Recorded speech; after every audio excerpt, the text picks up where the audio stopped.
আমার এক ফ্রেন্ড বিদেশ গিয়ে ফাঁসে গেছে। অবস্থা এমন, কোনো কাজ নাই এবং বাইরে বের হওয়ার অবস্থা নাই। কারণ পকেটে যদি টাকা থাকে তাহলে তো আপনি বাইরে বের হতে পারবেন, যেহেতু কাজই নাই। দেশ থেকে এত এত টাকা নষ্ট করে বিদেশ গিয়ে যখন কাজ থাকে না, তখন অবস্থাটা কি হয়? যদি বাড়ির টাকা দিয়ে খেতে হয় তাহলে বিদেশ কেন? এই যে লোক যায়, আরও অনেক লোক আছে যারা গেছে আমার এরিয়া থেকেই, ওরা ফিরে আসছে। তাহলে এই যে ফিরে আসলো, গেল, টাকাটা যে লাগলো, এই টাকাটা কে দেবে? এই জন্য সরকারের কোনো পদক্ষেপ নাই। সরকার এটা দেখতেছে না যে ভিসাগুলি দিচ্ছে, ওরা নিয়ে কাজ দিচ্ছে না। এর জন্য এটার কোনো সলিউশনও এখন পর্যন্ত বের করতে পারে না। সরকার এই বিষয়ে নীরব। এজেন্সিগুলি নিচ্ছে, ওদের কোনো দায়বদ্ধতা নেই। শুধু ভিসা আসছে, দিয়ে দিচ্ছে, বলতেছে যে বিদেশ গেলে কাজ হবে, কাজের ব্যবস্থা হবে। কিভাবে হবে? এই যে আমার বন্ধু ফেসে গেছে, আরও লোক আছে, ওরাও ফেসে গেছে। এদের দায়ভার কে নেবে? বাড়িতে আসলে এই যে দাঁড় দেনাগুলি আছে, এগুলি কে পরিশোধ করে দেবে? অন্য কেউ পরিশোধ করবে? যেমন কিছুদিন আগে একজন চলে আসলো, 2-3 মাস থাকার পরে চলে আসছে, কোনো কাজ নাই, ওখানে কি করবে? থেকে বাড়ি থেকে টাকা নিয়ে খাবে? মূলত দুইটা জিনিস দায়ী বিদেশ যাওয়ার জন্য, এই যে খারাপ পরিস্থিতির জন্য। এক হইছে নিজে সচেতন না থাকা, মানে জেনে বুঝে না যাওয়া। দ্বিতীয়ত হইছে বিদেশ গেলে সবার রূপ পাল্টে যায়। নিজেদের কাছে গেলেও নেওয়ার সময় সবাই ঠিকই বলে নিচ্ছি, ভালো জায়গায় যাবে, কিন্তু গেলে আর সেটা থাকে না।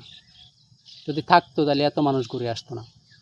আর দালাল সারাদিন মানুষের পিছে পিছে ঘুরতে থাকে আর বলতে থাকে যে বিদেশের সে শান্তির কোনো জায়গা নাই, টাকা আর টাকা, গেলেই টাকা, ওখানে নামলেই টাকা। কিন্তু আসলে দেখা গেছে গেলে শয়ে শয়ে লোকজন, ওদের কোনো কাজ নাই, কোনো টাকা নাই। এদের এই যে দাঁড় দেনা করতেছে, এগুলি পরিশোধ করবে কে? সরকার যে এই বিষয়ে কথা বলতেছে না, এই রেমিটেন্স দিয়েই তো সরকার চলতেছে। তাহলে ওদের বিষয়ে কিছু করা উচিত না? আমার মনে হয় যদি সরকার ইচ্ছে করত তাহলে অবশ্যই এটা বন্ধ করা সম্ভব ছিল, কিন্তু সরকার ইচ্ছে করতেছে না, সরকারের সদিচ্ছাই নাই এই বিষয়ে। আর এই যে দালাল ছড়ায় সেটা সারা এলাকা জুড়ে আছে, সারা দেশ জুড়ে আছে। ওদের কাজ শুধু একবার নিয়ে ওই দেশে নামাতে পারলেই হলো, তাদের দায় সারা, আর কিছু করবে না। ওরা ওরা বললে যে গিয়ে তো কাজ পেল না, বলবে এটা ভাগ্য খারাপ, ভাগ্য খারাপ। এখন আপনাকে নিয়ে দিল যে রাস্তা ঝাড়ুর কাজ করো, ওই জায়গায় নিয়ে দিল টয়লেট পরিষ্কারের কাজ করো, সম্ভব? বলেন। দেশ থেকে তো ঠিকই বলে নেয় যে কাজ দিবে, ভালো কাজ, সুন্দর কাজ দিবে, কাজ করবে, কোম্পানিতে কাজ দিবে, সেখানে অনেক বেতন, কাজ দিবে নিয়ে বাগানে, অনেক ভালো। কিন্তু কাজ দেয় কই? কাজ দেয় নিয়ে মরুভূমিতে। উঁট রাখো, মরুভূমির এই তাপে উঁট রাখো এখানে থেকে, এখানে রাস্তা ঝাড়ু দাও। দেশে তো বিছনাটাও ঝাড়ু দিয়ে শুইছ না, এখানে রাস্তা ঝাড়ু দাও। কী করবা? কোনো কাজ নাই, যাও গিয়ে পলিথিন তুফা, যাও গিয়ে টয়লেট পরিষ্কার করো। কেন রে ভাই? যদি বিদেশে কাজ না থাকে তাহলে তোরা কেন লোক পাঠাস? আর এরা কেনই বা ভিসা দেয়? এই যে ভিসা দিচ্ছে, ওইখানে গিয়ে কিছু হচ্ছে না।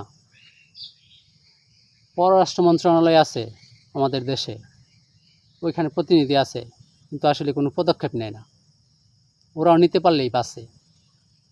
যাই হোক, একবার গেলে কষ্ট করে থাকবে, রেভিনিউস তো আসবে, কিন্তু মানুষের হালচাল যে অবস্থা, এখনকার বাজার পরিস্থিতি সব মিলায়া যদি বিদেশ গিয়া পড়ে থাকেন, দেশ থেকে নিয়ে খেতে হয়, এর চেয়ে কষ্টের কিছু আছে?